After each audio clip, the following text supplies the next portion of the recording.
Hello friends, welcome to the Ariel Show. I am so freaking excited to get to share what I have learned with you in today's episode. Today I'm going to be sharing something called The Work.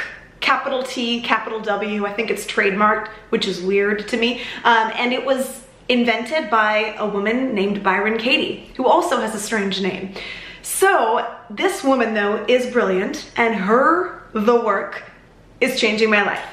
And I'm sure she can teach it way better than I ever could, and she's got, you know, like decades worth of experience with it, and I have like a couple weeks worth of experience. However, I knew that most of you probably would never like randomly find this kind of like old lady in her 70s, here she is, like, and read this book. And so I thought, I need to share this information with you, even if it's not perfect, even if it comes out a little, you know, jumbled and I'm still figuring it out.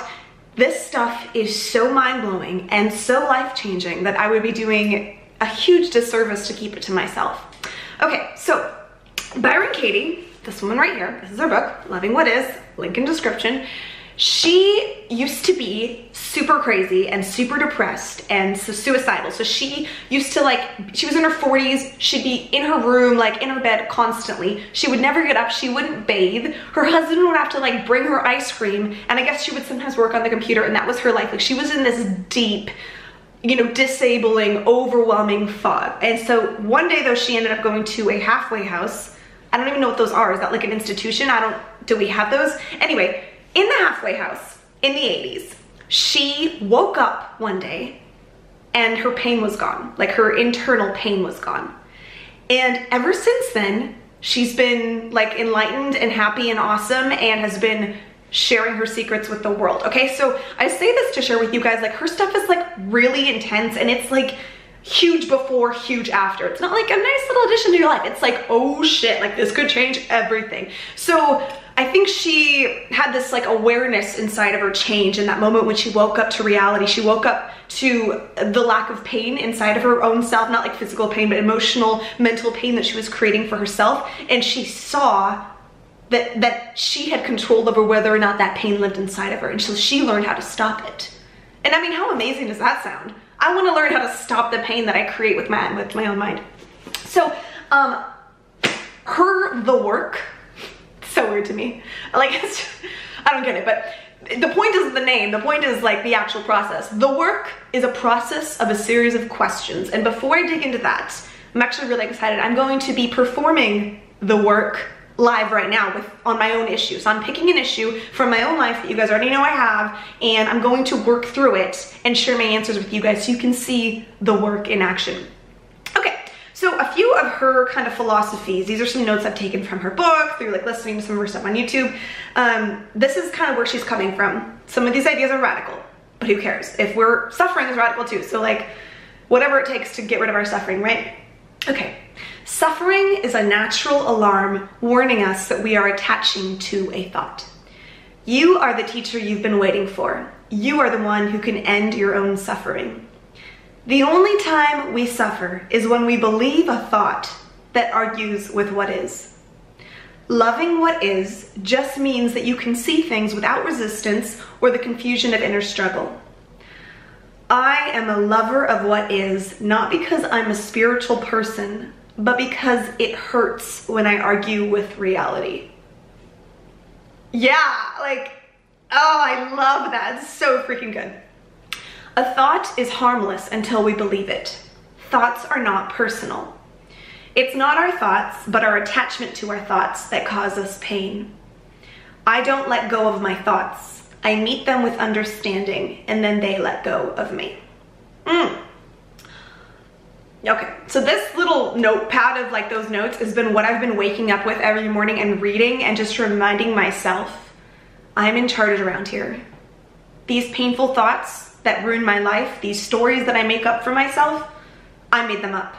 I'm the creator of them. I'm the source of these very painful thoughts. You know what that means? I can stop playing into that story, but I'm getting ahead of myself. Okay, so the process is questions that you ask yourself about your beliefs on specific situations or people. Well, that's what it's supposed to be. I kind of did it wrong because I did it on myself, I think, but that's fine. And they can even be past issues that cause us pain. So those sticky beliefs that you have, like, have you ever found yourself thinking, I know this is just a thought, like I know that it's all in my head, but it's still driving me crazy, it's still ruining my life. Like I've been like that with the weather. I've shared this with you. I know that cloudy days aren't worse than sunny days. I know that like God isn't sad when it's cloudy, but like my brain still tells me that, and therefore I make that mean, oh, I should be depressed today because it's cloudy. Like even though I know that that's a mental thing that I've made up, it still kind of has been sticking to me and has actually been affecting me in my general happiness level. So the work helps get rid of those sticky thoughts like that. So as I'm going through the work right now, and this is going to be a couple episode series because obviously I'm like 5 minutes in and I haven't even started this process. Also keep in mind a situation. So maybe pick someone that you're mad at, or something that has been hurting you outside of yourself. And there is something that Byron Katie has made called the Judge Your Neighbor worksheet. And so the link to that is in the description. It's free, it's just on our website, it's a PDF. You can print it out. I've got like 10 printed out over here on my desk, because like I need this stuff in my life. You can also do it digitally online. So you can follow along with me if you want. Okay, so before I jump in, last couple things, I just want to look at all my notes here. The process can be a little long. So like sometimes she goes through this process with other people and it's like 45 minutes. I'm not gonna do mine for 45 minutes, and so when I've been doing mine, it's been a little tedious. I'm like, oh my gosh, I don't want to answer these questions for every little sticky belief. However, it works and it brings freedom, so who effing cares? Like, yes, I will invest 10 hours of my life into dropping a belief that is constantly sabotaging me and constantly bringing me pain. Okay, so we are going to jump into the work. So the first step is to kind of have a bitch fest about everything that's wrong about the person or the situation. And so this Judge Your Neighbor worksheet has prompts, like in this situation, who angers, confuses, and saddens you. And there's 6 questions. I'm not gonna read you the questions because it's just kind of like, I think, to get you brainstorming, but I'm gonna read you my bitch fest, my rambling, like this is my problem in my life and we're gonna solve it in this episode and in the next episode. Okay, so here are my beliefs. People should not talk so much. They drain me when they ramble on. I just want to sit there and they make me listen and they drain all my energy. I don't know why people expect me to care. That's just my answer to question number 1. I got 6 of these. And the point is to be petty. You're supposed to like really like let your ego go wild here. You're not supposed to be all spiritual and be like, oh, but I understand. You're supposed to like let that anger out. Okay.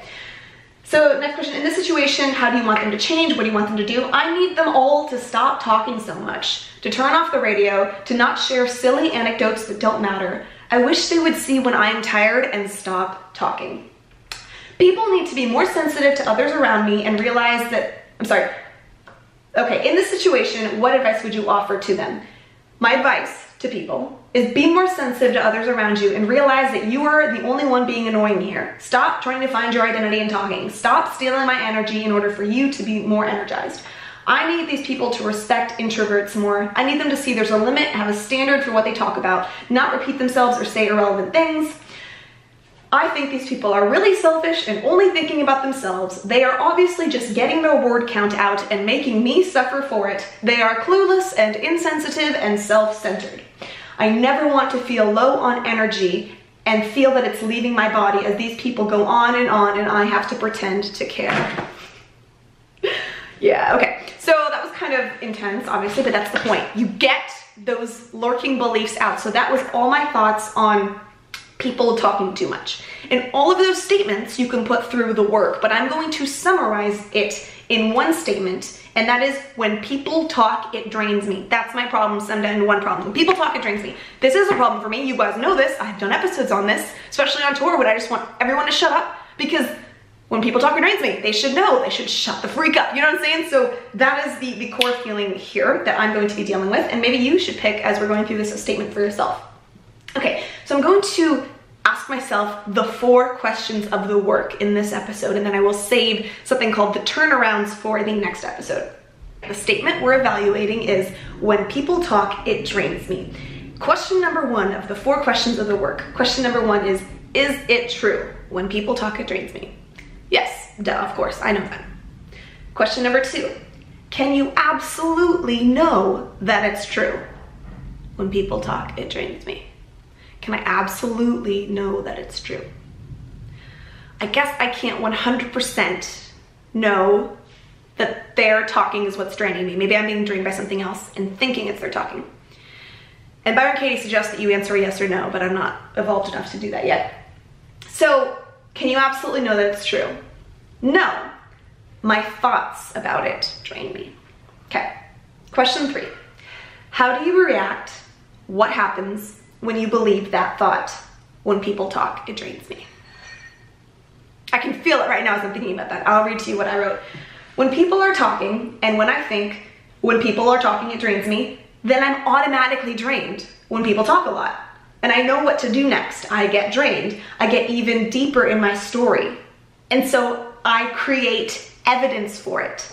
Like I look around and I'm like, oh shit, these people are talking. I'm gonna feel drained. And then I like drain myself of all my energy. I think that person should know better. That person should stop talking. This should not be happening to me right now. Something has gone wrong. I feel stressed. I feel drained. I feel hollow. This is a negative feeling. I want to get away. I crave time for myself. Okay, so all of a sudden I'm like emotionally in this like tight little ball, resisting everything, hating everyone who will not shut up. And my own brain is like making all the racket here. Do you see that? Like the situation of the people talking might be kind of bad, but my mean brain yelling at me about how they shouldn't be talking is probably just as bad. Okay, question 4. This one's my favorite. I love this question. Who would you be without the thought, when people talk, it drains me? Who would I be as a person? If I was a human being who didn't believe, who didn't think, who didn't have the ability to think, when people talk, it drains me, then I guess it wouldn't drain me when people talk. Right? Like, I guess I'd be fine. Here's what I wrote. If people are talking a lot, and I don't think when people talk and drains me, I guess I would just stay fine. It wouldn't affect me. I would somehow hold on to myself and my power and my energy and not give it up because of the rule that I've made for myself. When people talk, it drains me. I hope you hear the profound depth in some of the stuff in these questions.